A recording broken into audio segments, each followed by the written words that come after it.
So now that summertime is finally here, it's time to put your skis away for the summer. There's a proper technique to putting your skis away that will help them be ready to ski next season right away. One of the first things to do is to evaluate your skis, to see how the bases are.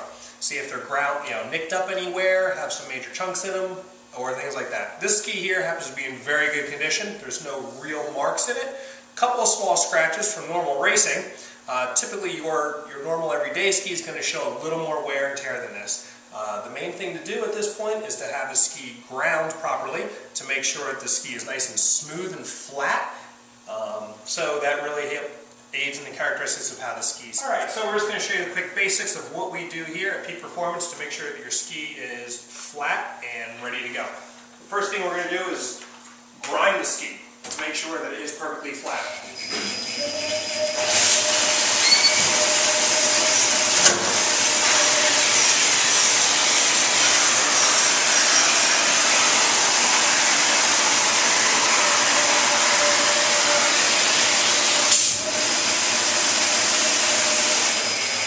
That part there will show us any main defects that would be in the base at this point. If it needed to, it might be ground a few more times to make sure that all those small imperfections are taken out and the ski is nice and flat. The next step after we do that is to put structure back in the base. That is very important to the characteristic of how the ski skis, especially on race skis. That typically we do on the other side of the stone here.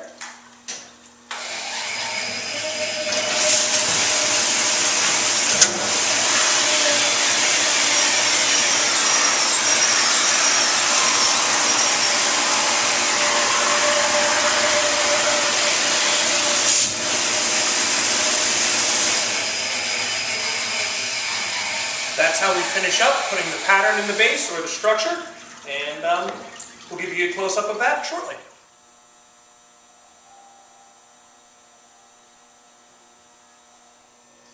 Okay, now this process is where we finally put the edge back on the ski, making sure the ski is sharp. Each ski has its own specific edge angles. This here we're working with a Super G ski, race ski, so the edge angle will be at 3 degrees and the base angle will be at 1 degree. So ahead of time, I already set up the machine to make sure that the knobs are in the proper position, and basically we hit start and let the machine do its job. These are ceramic stones in here. They remove very little material but polish the edge to a very high degree for us. The first pass forward does the side edge. The ski will then come back, which is the side edge again, and then the last pass forward will be the base edge of the ski. Now that the ski has come out of the machine, we just simply take a look at the edge to make sure that it is fully polished. With this machine, it allows us to be able to see it very easily if there's any missed sections of the edge. The ski has come out very well and will be hand waxed and then put in the hot box to bake the wax in for summer storage.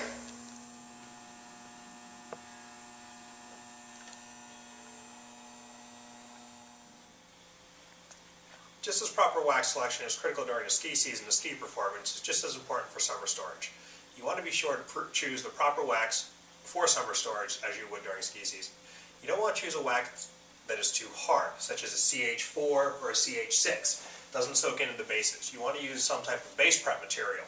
For high-end graphite bases, we recommend using the Swix Polyfluoro wax or the BP88, both very soft waxes that will soak into the base well for summer storage. If you're using it on your normal everyday ski, a good wax to use is either CH7 or CH8. That's a wax that you can just scrape off and go skiing at the beginning of the season. The 2 base prep waxes would have to be properly scraped and then have your ski re-waxed with the proper wax for temperature to start the ski season.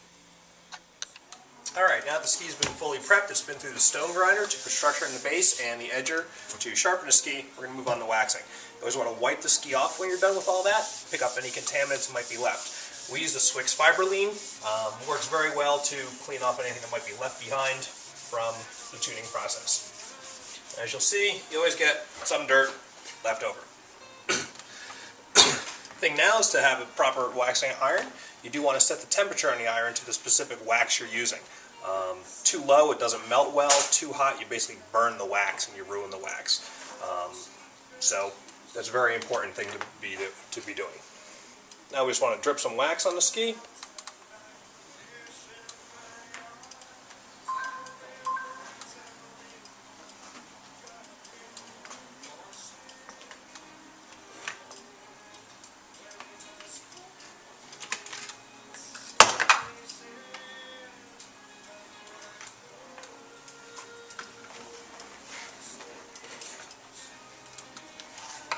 you just want to smooth the wax into the base of the ski, nice and steady. You just don't want to leave the iron at one spot too long to possibly overheat the base of the ski.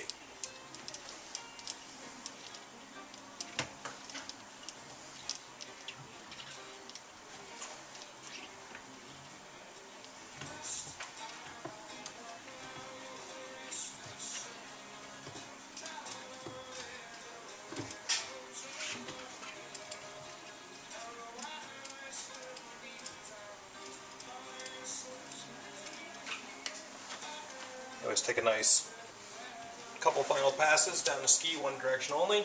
Helps smooth out some of those ridges you leave behind from moving the iron back and forth.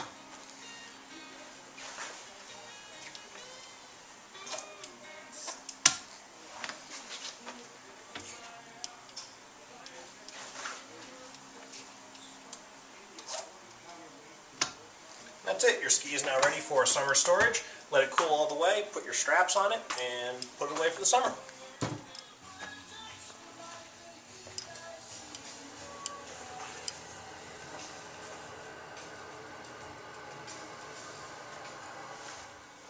Alright, now that your skis are all tuned and waxed, it's time to get ready to put them away.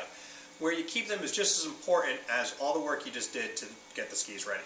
You don't want to store them in a garage or in a basement or anywhere on concrete. The moisture in the concrete will actually be absorbed into the ski edges and start to rust them. Same way you don't want to keep them in an attic where they're going to constantly get a warm, cool cycle for the summer. Best place to keep them is somewhere in the house, preferably in the back of a closet, under a bed, someplace like that. Now that you finally picked the spot for your ski to go, it's time to finally strap it up and put it away. If this was a race ski, there'd be one more step in the process, which would require hot boxing, in which we take the bindings off the ski and we bake the ski in the hot box for 3 hours to try and get all those waxes to soak in well. After that though, you put the ski away in the exact same manner. If you have some cardboard, that's very good to have around. If you don't have long strips, 2 small pieces will work fine to put into tip and tail so the skis don't rub together. So just put your cardboard in the middle, put your skis together. Now get a hold of your ski straps. You want to take one strap, put it in the tip, right between the skis there. Hold the skis nice and tight. Wrap it around. Grab a second strap. Put that in the tail of the skis. Again, pull it nice and tight so the skis don't slide around or anything.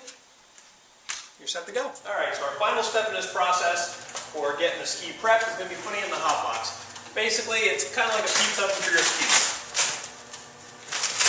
The box just heats up to about 60 degrees Celsius. We let the skis sit there for approximately 3 hours, and then we take them out, and we'll finally just put them away all together for the year.